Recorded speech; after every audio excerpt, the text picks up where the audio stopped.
आणि आम्ही तिकडे बघतो आणि बाकीचे इकडे काम आटपून घेतात. मधल्यामध्ये अडाणींना जमीन पण मिळून जाते.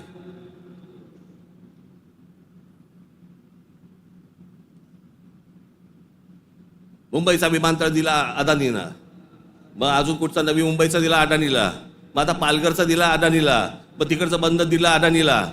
अदानी हुशार निघाला, आम्ही अडाणी निघालो.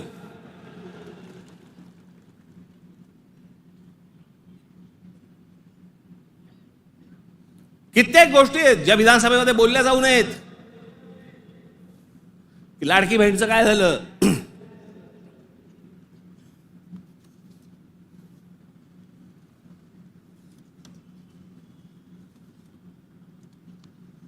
लाडकी बहीणचं काय झालं, काही नाही. बंद होणार ती योजना. मी निवडणुकीच्या वेळेला सांगत होतो, पण माझं खरं सांगून तुम्हाला पटलं नाही, त्यांचं खोटं सांगून पटलं. काय कमाल आहे.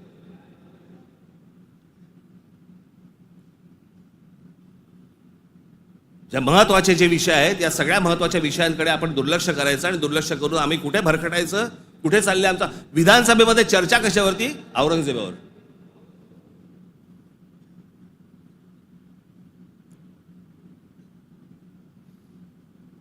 मी तुम्हाला मुद्दामून सांगतोय की तो तुर्कस्तान म्हणजे आत्ताचा टर्की हा देश तलवारीच्या धारेवरती, धर्माच्या धारेवरती उभा राहिला.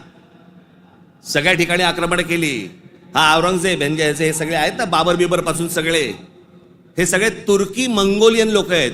आपण ज्यांना मोघल म्हणतो ना, मोघल म्हणजे मंगोल्स, चंगीज खानवाले. हा तुर्की मंगोल आहे. सगळं धर्म, सगळं मुस्लिम धर्म तलवारीच्या धारेवरती सगळा देशभर जगभर पसरवण्याचा प्रयत्न केला. नंतर धर्माच्या आधारावरती तुम्हाला देश नाही उभा करतायत. हे अनेक देशांना समजलं. त्यातला पहिला टर्की म्हणजे तुर्कस्तान. तिकडे 1922 साली त्यांच्या पंतप्रधान काय प्रेसिडेंट जो काय